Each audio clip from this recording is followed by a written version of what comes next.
Welcome to my YouTube channel history making by S आलम।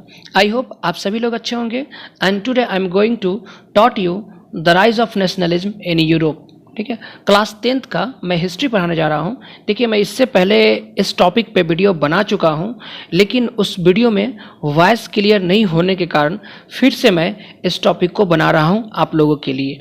ठीक है, तो स्टार्ट करते हैं अपने टॉपिक को। देखिए, नेशनलिज्म है क्या, राष्ट्रवाद किसे कहते हैं। सबसे पहले तो हमें यह समझना होगा कि राष्ट्रवाद है क्या, इसको किस तरह से डिफाइन कर सकते हैं।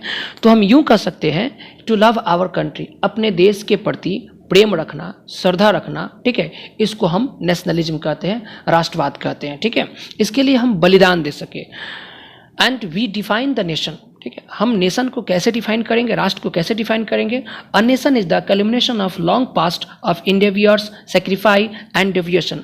राष्ट्र वह है जिसे समापन के लिए, जिसे प्राप्त करने के लिए लंबे समय तक हम लोगों ने उसके लिए सेक्रीफाई दिए, समर्पण किए, बलिदान दिए, तब जाकर यह हमें राष्ट्र मिला, जिसको हम राष्ट्र कहते हैं, नेशन कहते हैं। ठीक है, अब ये किसी भी देश की कल्पना करना, एक विशाल देश की कल्पना करना, उसकी इमेजिन करना, उसके लिए एक विचारधारा को लाना, ये किसी भी आर्टिस्ट के लिए काफ़ी टफ होता है। बट 19th सेंचुरी, 19वीं शताब्दी में यह काम बहुत ही आसान हो गया। ठीक है ना।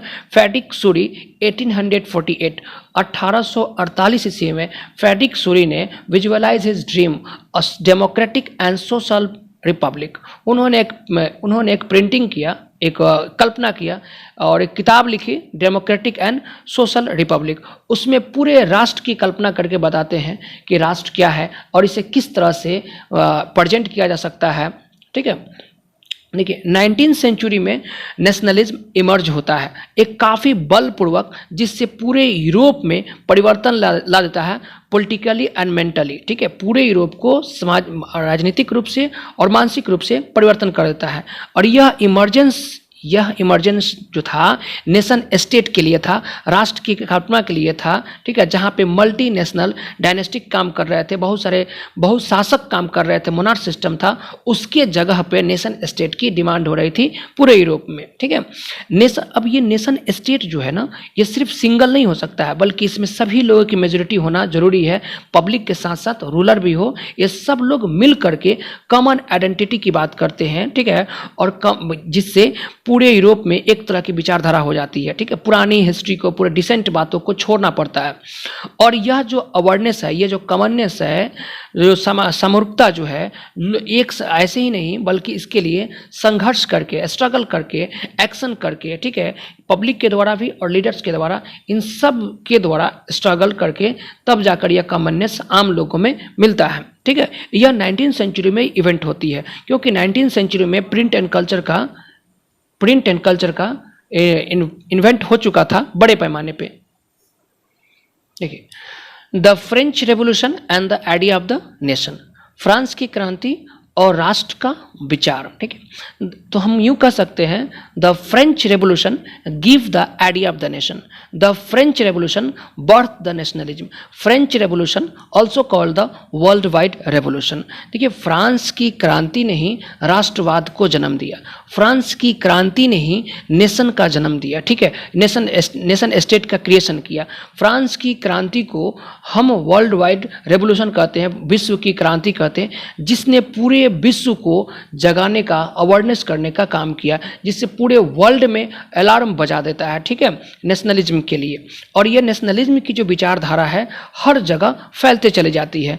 फ्रेंच रेवोल्यूशनरी जो है, वह मोनार्क के खिलाफ लगातार क्वेश्चन करते जाते हैं, उन पे दबाव डालते हैं और लोगों में इनकरेज डालते हैं डेवलपमेंट करने के लिए, कि नेशनलिज्म का डेवलपमेंट हो जाए। और इस बात की कमिटमेंट करते हैं कि यूरोप का जो मैप है, फिर से यूरोप कॉन्टिनेंट का जो मैप है, फिर से रीड्राइंग किया जाए, यानी कि डेमोक्रेटिक तरीके से किया जाए।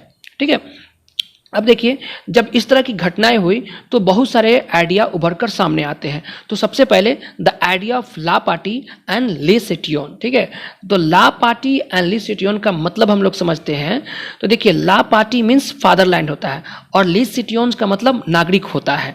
तो ये लोगों के बीच में, पब्लिक के बीच में यह कंसेप्ट दिया गया कि हम लोग जिस धरती पे हैं, जिस जगह पे रहते हैं, उस जगह को हम लोग अपना विरासत समझे, हेरिटेज समझे, और वह पिता की विरासत है, पिता की धरती है, और उस देश के हम नागरिक हैं। इस तरह की विचारधाराएं फ्रांस के लोगों में फैलाया गया। ठीक है, और इस बात पे ज़्यादा से ज़्यादा जोर दिया गया कि नेशन स्टेट का क्रिएशन किया जाए, यूनाइटेड कम्युनिटी की डेवलपमेंट किया जाए, जिससे सभी लोगों को इक्वल राइट्स मिले। ठीक है, वो भी कॉन्स्टिट्यूशन के अंडर में। ठीक ना, और इसके लिए नेशनल फ्लैग तैयार किया गया, ट्राई कलर का नेशनल फ्लैग तैयार किया गया, और उस नेशनल फ्लैग को रॉयल फ्लैग के जगह पर फहराया गया, उसे लगाया गया। ठीक है, ये लोगों के बीच में एक तरह का कंसेप्ट आया। ठीक है, अब नेक्स्ट हम लोग का है सेंट्रलाइज एडमिनिस्ट्रेटिव सिस्टम। ठीक है, देखिए, जब विचारें आती है, जब आइडिया मन में उभर के आता है, तो तरह तरह के आइडिया आते हैं। अब लोगों के बीच में आया कि जो मोनार्क सिस्टम था वो एक तरह का सिस्टम नहीं था, सेंट्रलाइज नहीं था,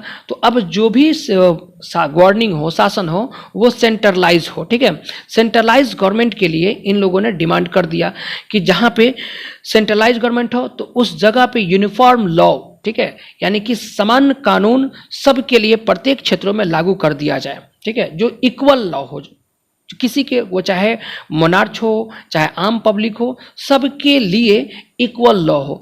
जो रीजनल डायलेक्ट थे उसे डिस्करेज किया गया और French become the language of the nation. France जो था, फ्रेंच जो था, पूरे नेशन के लिए एक भाषा बन जाता है और उसे पारसी भाषा में लिखा जाता है। ठीक है, और यह घटना फ्रांस में, इस तरह की जब घटनाएं होने लगी तो धीरे धीरे फ्रांस से होकर के यूरोप के अलग अलग शहरों में, फ्रांस के अलग अलग गलियों में इस तरह के इवेंट इस बात की खबर मिली।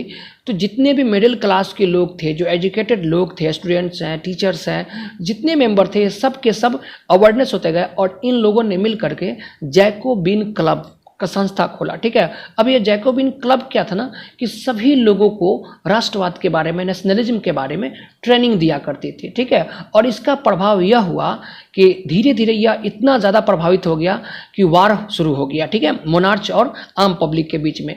और ये फ्रेंच जो आर्मी थे, जहाँ जाते थे उन जगहों पर नेशनलिज्म के विचारों को, नेशनलिज्म की आइडियोलॉजी को अब्रॉड बड़े पैमाने पर फैलाया करते थे। ठीक है, तो इस क्लास में हम लोगों ने नेशनलिज्म इन यूरोप का इंट्रोडक्शन देखे हैं। ठीक है, अब एक एक करके हम लोग कंटेंट पर भी देखेंगे।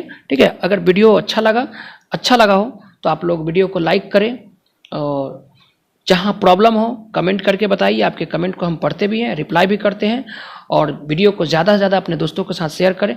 अगर चैनल पे आप लोग नए हैं तो चैनल को ज़्यादा से ज़्यादा सब्सक्राइब करें, हमें सपोर्ट करें। ठीक है, तब तक के लिए जय हिंद, जय भारत।